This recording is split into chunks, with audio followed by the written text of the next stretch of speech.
நீதிமொழிகள் சொல்லும் 7 அமைதியின் ஞானங்கள். வார்த்தைகளை அளவோடு பயன்படுத்துங்கள்.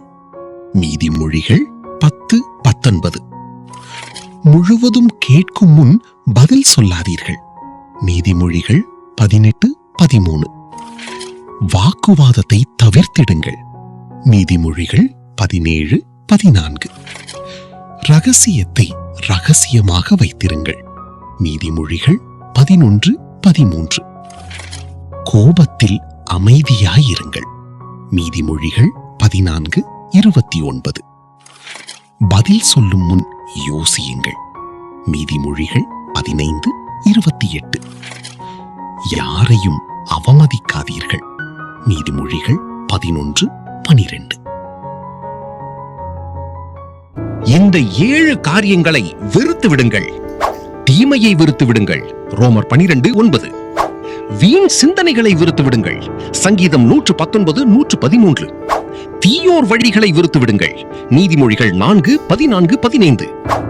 வெட்கமான அந்தரங்க காரியங்களை வெறுத்து விடுங்கள். 2 கொரிந்தியர் 4:2.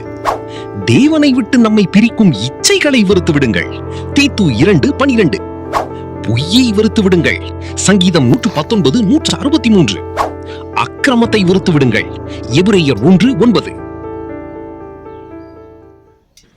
அவங்களுக்கெல்லாம் தலைவர் பெரிய பண்ண சங்கரெட்டியார் காங்கிரஸ்காரர், நாங்குநேரி எம்எல்ஏ, ரத்னா டாக்ஸன் ஒன்று இருக்குது, பாரதி டாக்ஸன் ஒன்று கட்டியிருக்காரு, பசுபதி கலெக்டர்.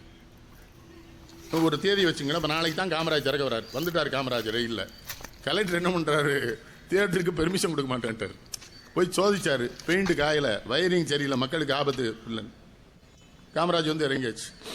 இந்த கட்சிக்காரன் போய் ஒருத்தன் கும்பிட்றான், என்னன்னு, கலெக்டர் லைசன்ஸ் தரலையா, சரி அப்போ நான் திறந்து வச்சிடுறேன், அவன் லைசன்ஸ் வந்த அப்புறம் நடத்திக்கங்க. இப்போனா கலெக்டரை க்ளோஸ் பண்ணிடுவான். முதல்ல அவனை கொன்று அந்த கலெக்டர் சொல்லுது, நான் திறந்து வச்சுட்டு போகிறேன், நீ அப்புறம். அப்பவும் எல்லா கட்சியிலையும் அயோக்கியமாக 2 பேருக்கு தான் நினச்சி வந்தேன். அயோக்கியனை பற்றி நீங்கள் வருத்தப்படக்கூடாது, அவன் பெர்மனண்டாக எல்லா கட்சியிலையும் இருப்பான்.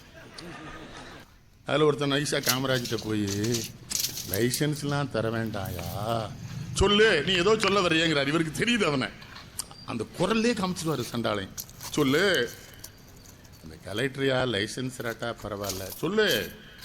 அவர் சொன்னாரியா, நாங்கள் சொன்னோம் முதலமைச்சர் காமராஜ் திறக்க வராருன்னு சொன்னோம், சொல்லு என்ன சொன்னா அப்படின்னு.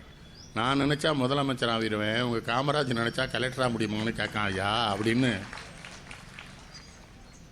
10 சிரிச்சாருன்னா வெடி சிரிப்பு தான் சிரிப்பா. 10 நிமிஷமா கக்கன்னு சிரிக்க.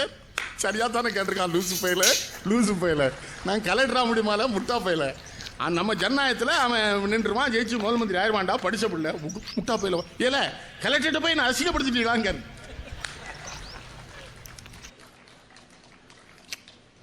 சிந்திங்கய்யா, அவன் காமராஜ் என்ன லண்டன்ல பிறந்தான், அங்கே நம்ம ஆள வந்தான், நம்மகிட்ட பிறந்தவன் ஐயா.